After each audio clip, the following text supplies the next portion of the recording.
Well, mainly the reason why I'm here is because, I'm Egyptian, and I've been here when the revolution happened, but I also saw how much that revolution essentially influenced the U.S. and other countries in the world to push for something better. There's a huge global awakening everywhere, in every country, by every citizen, and how expensive life is becoming and how unbearable it is to survive and raise a family, and people don't want to withstand that, because the root of all these problems essentially comes down to economy and the systems that are used, whether it's capitalism or whatever. But essentially, to me, capitalism is a failed source of economy, because it's economy based on competition and not fairness, essentially. Because the idea is, if you want to live in a society and coexist together, you have to be fair with everybody, within their own limitations. But that doesn't mean you skyrocket up to the ceiling and some people are just digging through dirt and shit and garbage in order to eat, you know? Where do you think, after Tahrir Square, the revolution over there, what next there, and how can that influence what's going on here?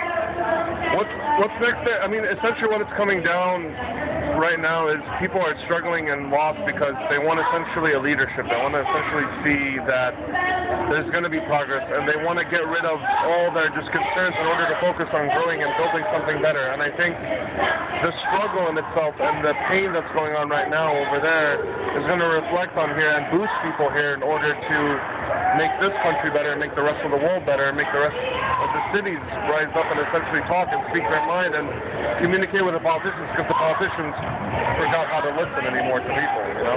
So the politician may have been hearing what people are saying, but nobody's quite listening. No, they're not really quite listening. They're just hearing things here and there, but they're not taking any important context into it, you know? Did you think that what's happening here, the Liberty Square in New York City, as well as Tahrir Square, do you think that will have any influence on the Israeli-Palestinian situation? I really hope so. The thing is, it has to come from the Israeli and the Palestinians, and Israel has to realize a lot of its denial that it's hiding behind, and the Palestinians have to start also waking up and realizing that there are better ways in order to deal with their situation. But, you know, when somebody's so fairly limited to do anything, what do you expect them to do in return, you know? And hopefully the Israeli people are going to push their government to become a better government for everybody and be able to coexist with the Palestinians there, because before 1948, you know, there was a lot of Palestinians living there, and now 80% of them are